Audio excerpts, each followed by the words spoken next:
Tina, welcome back to the Leaders of Tomorrow podcast. It's amazing. Thank you for having me back. So excited to have you back and sort of to catch up. I know we were doing that before we started, but Tina Pan is an associate partner at McKinsey Company. I was just sharing, one of the just amazing brands in the world, and so exciting. Just all the progress you've been making. But what we're going to do is we're going to start from before we met. Like, who was Tina Pan back in high school before you entered university? What were you up to? Maybe frustrations that you had, or what was going on in your life? That's an interesting start to go all the way back. I think I was always someone who was busy, as my family would call it, always doing a lot of things at once. Yeah. There's the academics, wanted to stay on top of that, Yeah. but there were extracurriculars, things I was excited about. I did a lot of music. Yeah. I did a lot of kind of leadership around music and other things, trying to keep up, physically healthy and active. That I think was probably the thread through everything. Through school years, that, of course, persisted today.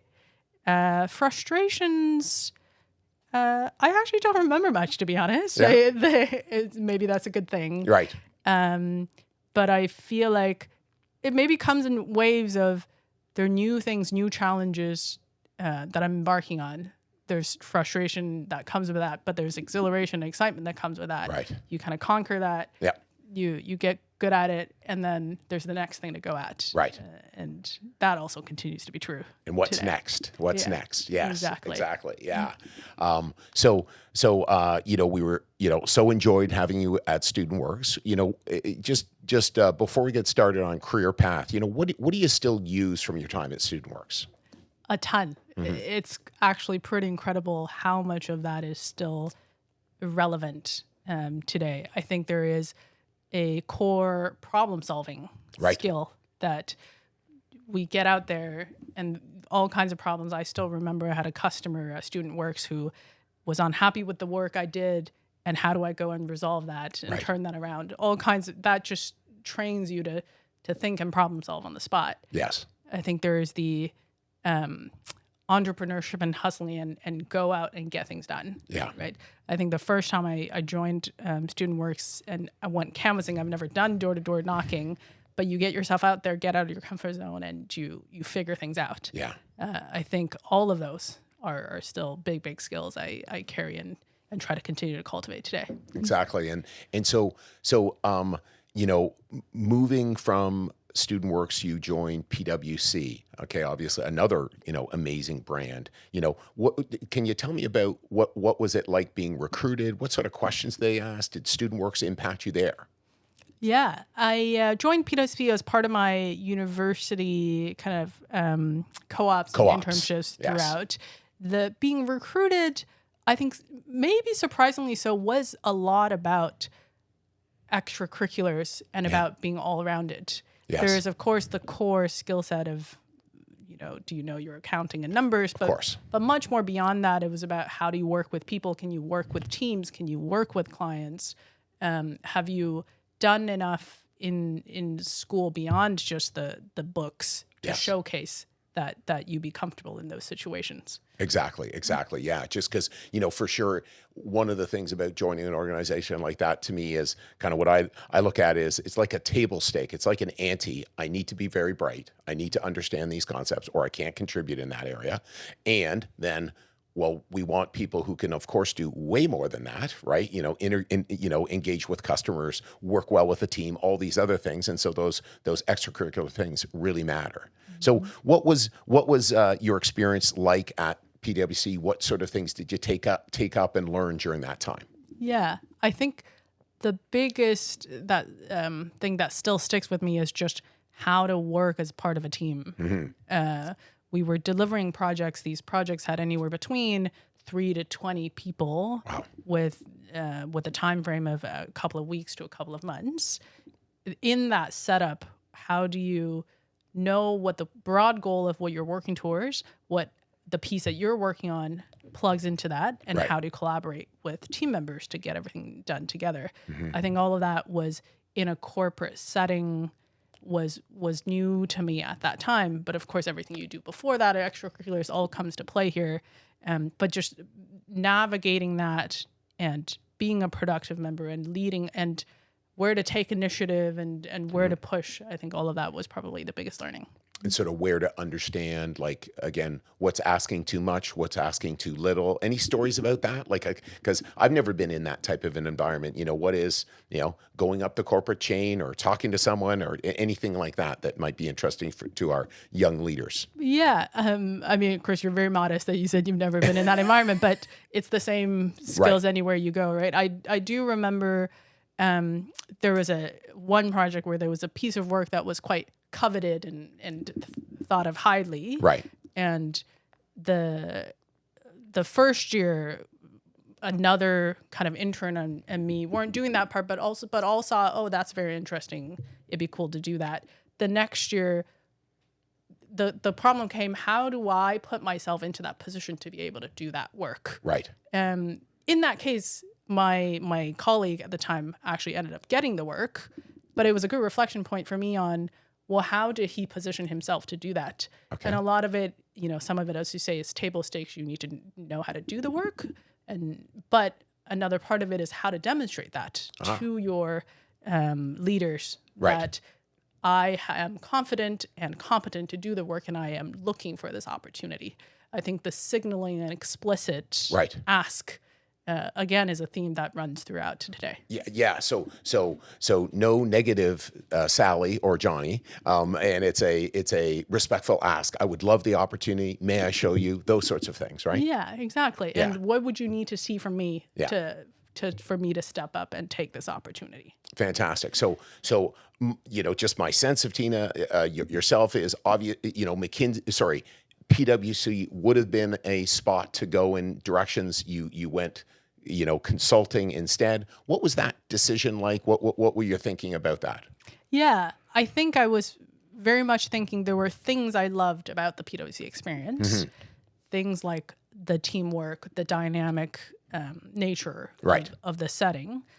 And then there were things that actually maybe from my student work days, I feel like I missed a little bit. The problem solving, the all around problem solving focus on different types of problems was where I wanted to push more into. And that's where consulting very much is a broad training ground where you go to organizations across different industries and you solve different types of problems. And that was the draw for me. And that's very much kind of what I got. What you got, yeah. So why don't you walk through, I know there are different roles, analyst, business analyst, I'm a senior business analyst, at least that's what LinkedIn tells me. So why don't you walk through, what's the role as an analyst, what's the commitment, what's winning at that level, et cetera?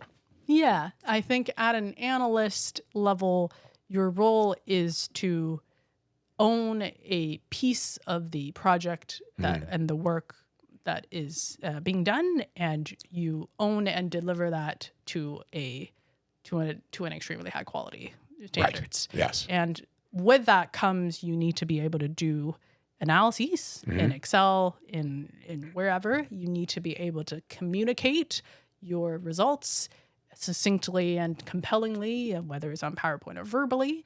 You need to be able to work with your internal team, and you need to be able to work well with clients and present yourself confidently. So that's what does it take to succeed in that role? I think is the having that foundational skill set across everything I just described, but then having the mindset and the drive of I'm in the driver's seat. I own this.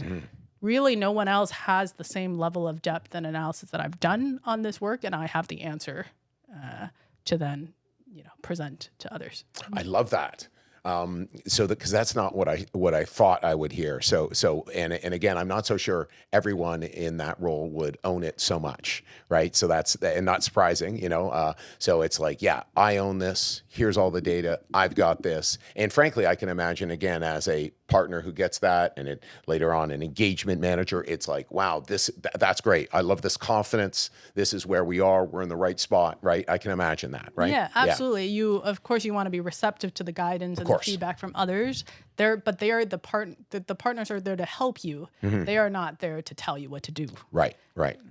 And I imagine as well, a bunch of what there is to do is gathering data, and really we want the decisions to be made on a fact-based basis, right? Wouldn't that be true? Yes. Yeah. So absolutely. It's like, let's go gather all this data. Let's go analyze what needs to be done. And really here's what the numbers are telling us. Wow, I was surprised, right? Yeah. I can imagine. Yeah. I think there's definitely the analytical problem solving, as we call it, is a big part of it. Yeah. Gather the data, find out what the insights are. I think there's another component of what we might call conceptual problem solving. Okay. Is it's not based on working with numbers, but it's about critically breaking down and structuring a problem such that you can attack it in a logical way. Right. Yeah, exactly. Because as you can imagine, if you're saying, what's the 5-year strategy for company X, part of that is data driven, but part of it will come down to your level of strategic thinking. Right. Where is the market going and where are you positioned in that? Right. So, and then in terms of like a senior business analyst, is that just doing it at a higher level? Is that just, you're excelling? Has anything really shifted in that role? Yeah, I would think it's very similar to an analyst role, just kind of accelerated. We often speak about in McKinsey, there's really only 3 roles. There's the analyst, and the associates that are delivering the work. There's the manager who's running the project day to day, and then you've got the associate partners and partners who are guiding the project, but running multiple at a time and doing the client development and building those long-term relationships. So different titles that enable different pay structures, that enable different recognition, et cetera. And so engagement manager, why don't you describe that? And maybe as well, why don't you maybe share in a general sense, because I know we can't talk about customers, but maybe things, interesting things that were done in the work that you did as an engagement manager. Yeah. I would say the role of the engagement manager is to be at the center of the delivery of any given project. You really control how the project goes. Right. You're managing the team on where the delivery is going. You synthesize what they're coming out to. You coordinate all the partners and senior partners to give you the input you need, and you coordinate the clients on how are we.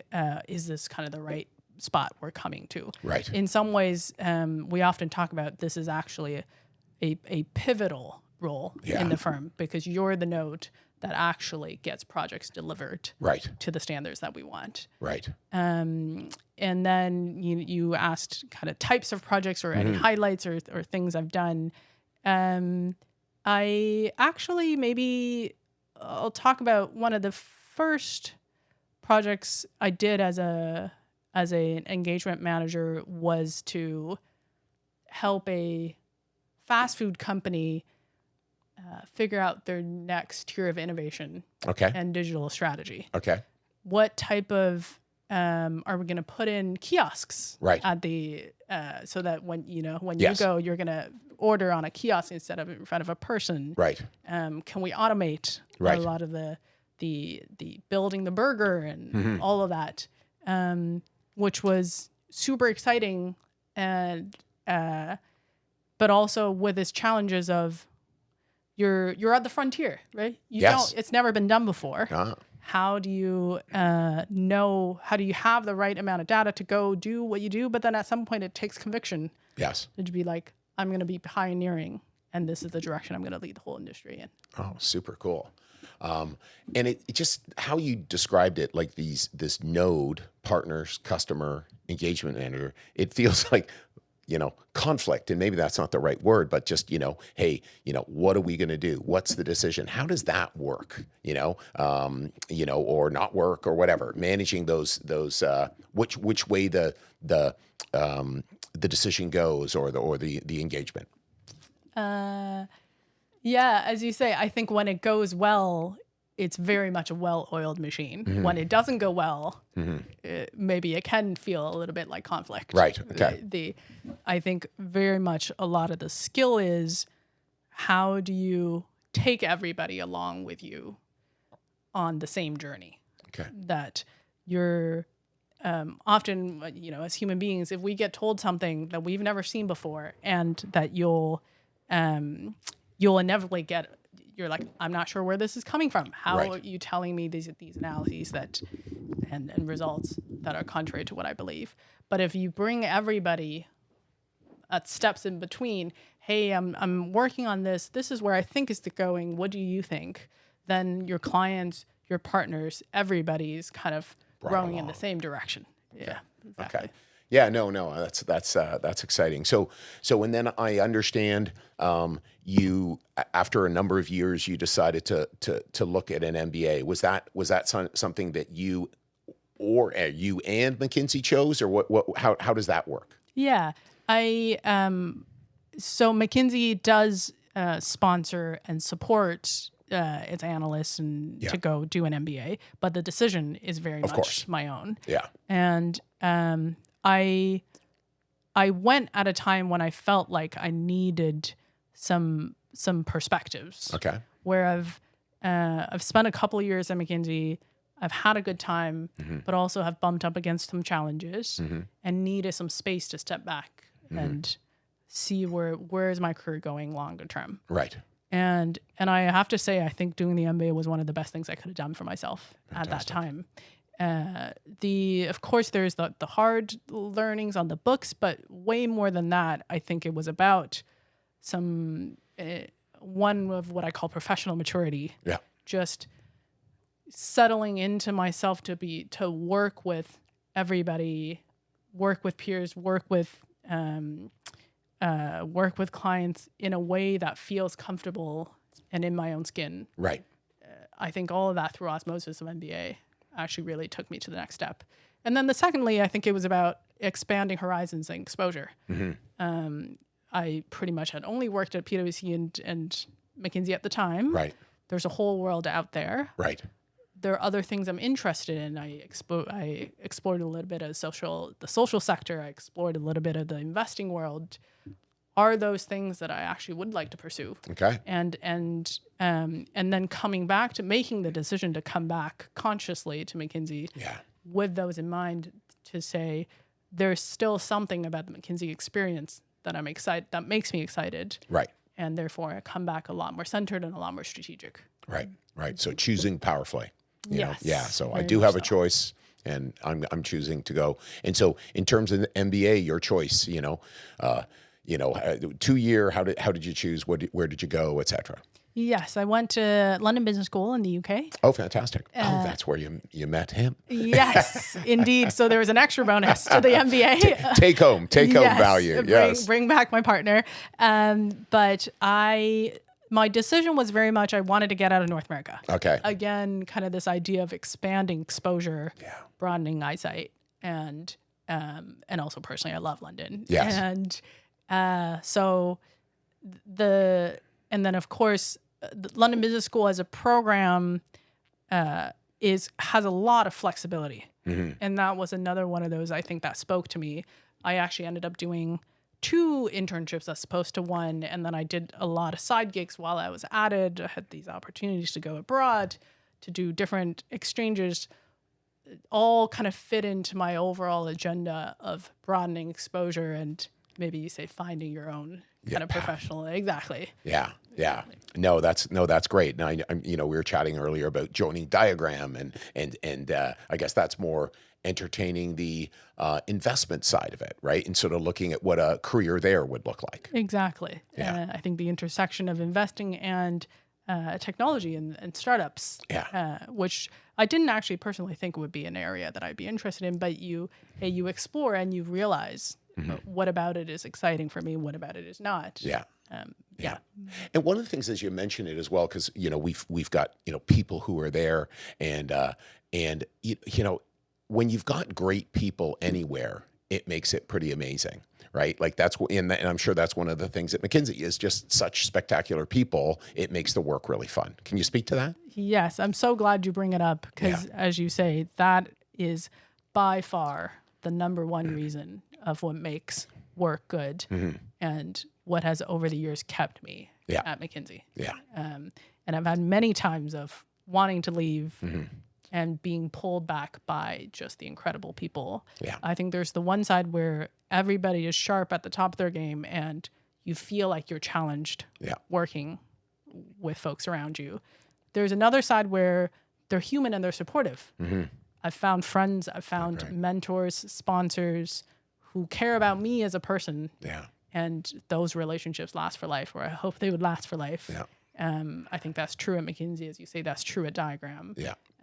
That's almost if there was one criteria that I would shape my career on, it would be follow the people that lead me, and together we do something great. Yeah. No, I think you're so right. I know one of the big things that we continue to focus on and get better and better at is finding and drawing better people and making sure that everybody is that amazing person and really loving it and really enjoying it. So it's just, just kind of an airy and fun feeling. And then again, when I always love to look at a PwC and a McKinsey to sort of, emulate that one of the things that they do is when people leave, they, again, fantastic. And what are you doing? Like Chris Reynolds, who I know you worked with, and he's jumping on our next podcast. And Chris was a partner. And when he left, one of the first people to invest in his new fund was the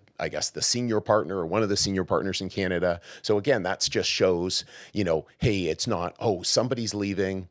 Oh, that's a bad person. We won't talk about them anymore. No. Oh, wow. What are they doing? Isn't that wonderful, right? Like that's such a great thing about 100%. a really first-class company. Absolutely. I think the there's never a taboo about you leaving because, as you say, those long-term relationships are always relationships that will come to mutual benefit and fruition over the long time. Yeah. But also interestingly, you talk about.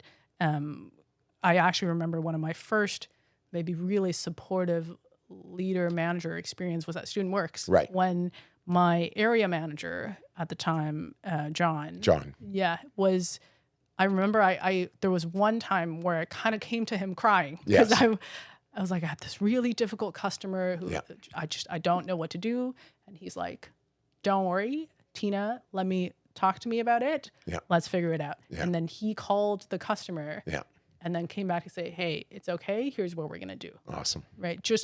That's one of the first, and that's the types of things where you feel like you're working with people who've got your back, who can coach you, who can care. You. Yeah. Exactly. Yeah. And you're like, one day I will be that too. Yeah, exactly. No, and one of the cool things is that, yes, our program is about, and Tina largely helped and dealt with all of her client problems on her own. And sometimes maybe someone's not behaving so well, and that wouldn't be our operator. But sometimes clients aren't, or it's stressful, or it's challenging. And yes, our coaches step in, and it's great. And John England, he's a rock star. That's wonderful. Shout out John. So congratulations on earning an associate partner role. What responsibilities and roles have you seen? Because I think that's pretty recent, isn't it? Yes, that's right. I think very much kind of working through the transition and the learning and the new learning curve. I think that's one of the the great things about McKinsey is I never feel like I'm stagnating. Yes. There's always the next challenge. Mm-hmm. And in this case, I think the associate partner role, maybe two new challenges. One is just the juggling that goes to the next level. Mm-hmm. We talk about when I was in school, I've always was doing many things, but that grows and grows over time, right? And in this case, I actually had a senior partner tell me, he says, you'll come out of this associate partner period a different person because the mental elasticity you have to be running multiple projects at the same time, running multiple client development threads at the same time. Wow. All of that, you'll just come out a different person. That's what I'm what I'm experiencing, and that's what I'm excited about on how to manage and get good at that. Exactly. And then I think secondly, it's about the long-term client relationships on being a true equal advisor, and we're building these relationships. And I have one now she comes to me, she's like, I have difficulties with my boss. My career, I've just switched this role. Is this the right thing for me? Being able to get to that level of personal relationships, I think that's also the other exciting kind of new change that I'll continue to build on. Yeah, that's fantastic. One of the things we talk quite a bit about at StudentWorks is sales, and we understand that really we're teaching kind of the most simple part of sales, business to consumer, and then. But what does sales, or what does influence look like at McKinsey? And dealing with a complex transaction, long-term relationships that you have. Yeah, it's interesting you say, StudentWorks is simple, but it's very much the same thread, right? It's that you're building personal relationships. Right. Yes, you're working for an organization, and I'm invested in the success of the organization, but at the end of the day, it comes down to the individual people working in those organizations and the success of those individuals. So just investing in that, and everything I learned from StudentWorks, what we did over months, we're now just doing over years, right? You're constantly going back, grabbing coffee, what's on your mind, and that just builds over time. I know one of the things that you've done work with is, just an example of an incredibly strong woman in leadership, and I believe you did some work in that area. What do you see? What would you say to our amazing young women in our business about being a powerful woman in Canadian business? Yeah, thank you for picking up on that. I've done a lot of research on women in the workplace. See, I follow you. Yeah, I appreciate that. And I sometimes think my learnings myself so far is you have to find your own brand, right, and find your own style. Not necessarily is it that you should be more like your male colleagues. Right. Instead, you're finding what works for you. Right. But that doesn't mean you subscribe to the stereotypes when you need to go out and ask for something. And often we talk about the research how women, for whatever reason, are much less likely than men to be asking for the next opportunity, for something they feel they're not qualified for. All those skills we all need to learn. Yes. And I myself included, I'm constantly trying to learn how to do that. But then if I zoom out to a macro level, it is true there are still barriers or unconscious biases that exist in the workplace. For sure. And there's no silver bullet to that. Right. I think every organization, you'd hope to some extent, is working on it, and that's going to be a long-term journey that we're all on. Yeah. One of the things we see is our males, I like to say, and I say this often, so I can say this on my podcast, males' brains aren't fully formed until, I think it's 28 or something like that. So men are way more overconfident than they should be, and women are less confident than they should be. That's what we see consistently, and so people who sort of put their hand up, I can do this, and we see that theme, a lot, and again, doing our best to support both sides of that in our organization. So no, that's awesome. And again, asking for what you want is a big thing that we teach in our program for sure.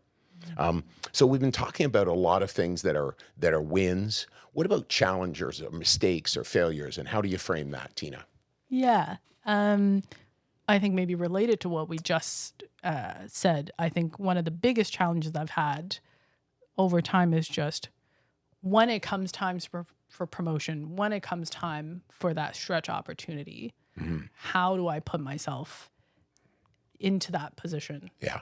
to grab it, and how do I signal and ask for it? Yeah. I remember when I was up for promotion to manager, I had a very frustrating time because I wasn't thinking that way. Okay. I was thinking, yes, I'll do my work, I do my job right, and Yeah. that in of itself should speak for itself. And yes, of course, you need to do your job right. Yeah. But that in and of itself is not going to be enough. Yes. Right? How do you be strategic about that and go to sponsors to have explicit conversations? Yes. This is what I'm working towards. How can you help me? Yeah. And that's something I could, again, always working on that. Good. And hopefully the frustrations of yesterday turn into Wins learnings in the for future. exactly. Yeah. So it's like finding that mentor, working, and it's one of those quote unquote working from home things. It's like it really makes sense to go to the office, especially when we're young, building those relationships, becoming that person that then all of a sudden shows up and you're the partner. And if I think of early student painter days, well, I was attached to the hip of the founder. Now it wasn't so much I'm so consciously thinking that's the opportunity, but I was just so into it, and so that's also how it can show up. And you're going and okay, let's again have a coffee or drink or whatever, lunch, and just really really looking, and then obviously one of those people is like, wow, I'm a real Tina booster, I'm a real Chris booster, and it's reciprocal, and they're start to assist. Absolutely. As you say, those sponsor mentor relationships are key. I think all of us would say there's been somebody or a group of people who have pulled us up. Yes. Through time. Yeah, exactly. And so, when you think about that, what did you need to change over time to become the value creator you are so young in your life? I think part of it is, and again, I go back to student works days, is getting over myself. Awesome. and getting out of my comfort zone. Okay. Right? Yes. To the example we're just talking about, the frustrations of promotions and sponsorship. I remember the first time I wanted to call a partner up to say, I'm looking for this opportunity. It took me like 15 minutes to prepare myself to just get over my nerves. Yes. And practice what I'm going to say. Yeah. But then that hopefully when I've done it multiple times, then it becomes easier. Yes. But just the realizing what's holding ourselves back is us. Yes. And pushing ourselves out of that comfort zone, then that's how the discomfort becomes comfort over time. Yeah, that growth mindset, right? And it's so great as well to see that it's, again, the stories we're making up about it. Oh, she probably doesn't think this, or, hold on, no. Here, I'm just going to go present my best case, and I'm used to no's anyhow. I can handle it, and I'm just going to go and play the best game I can, right? Rather than attaching all sorts of significance to it. Right, and you say that the no's, again, the student works was one of the earliest memories of like getting no's. Yes. The knocking on doors, and the first no, you're like, oh, take it personally. And then after the 100th no, you're like, no, that is not personal. Yeah. And that's the same. Yeah. Anywhere you go at work, you realize, oh, this leader doesn't reply to my email for a coffee. Well, that's not personal. Of course. And if you send out enough, if you present enough of a good case, you will get those opportunities. Yeah. Yeah, that's a great idea too. I'm going to reach out and, hey, they may not be again, coming back with what I was hoping for. And then you go, oh, they're busy as heck. They're trying to, who knows what their world they're living in right there. Don't make anything up, because good chance the next time you see them, oh, they've brushed off 3 of my emails. Instead, maybe they're thinking, oh, Tina keeps reaching out to me. Oh, hi, Tina.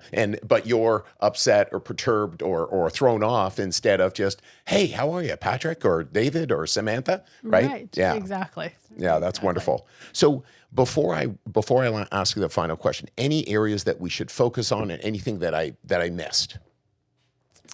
I think maybe, I know we've talked a lot about relationships and working with people, and no doubt that is the theme of I think what I've learned over time. I think it, of course, fundamentally comes down to also you working hard and delivering. Yes. And holding yourself to high standards. Right. We often say McKinsey is made up of insecure overachievers, but whether that's true or not, but it comes from a place of I want to do good work and I will put in the hours to do good work. The hours doesn't mean that it doesn't necessarily mean it's good work. It's good work, but those things are somewhat correlated for sure in certain cases. So starting from that base and then growing out, I think it's maybe something I would say. I love that. I love that. And I know for me, I share with our team, it's like I constantly, and not as much anymore, but I constantly sort of rerun coaching meetings and did I handle that right? Was that right? Was that right? And I think that's what really successful people do. They're constantly, and again, hopefully it's not with too much toxicity, but there's an awareness, it's a rethinking, it's how can I get better? It's, one thing we love to teach is happy and never satisfied, and again, whether there's insecurity there, hopefully there's not, hopefully we can replace the insecurity with just, no, I just want to be the best. But yeah, it's that drive is what creates, people who really want to overachieve in the world. And again, they're listening to this podcast likely because that's what they want. So what's it going to take? First step, a lot of hard work. Yes, absolutely. Absolutely. So what would you say to someone who's considering joining StudentWorks? I would say do it. It's one of the best things that I think I did for myself when I was that age in university. I remember just going to a presentation on campus, never heard anything about it. But the idea of building my own business pushed me out of my comfort zone. And that's exactly what I got out of it. And so much of what that taught me has tactically, I think, helped me a lot in resume building and getting jobs. But then those lessons I've learned also throughout, still true throughout.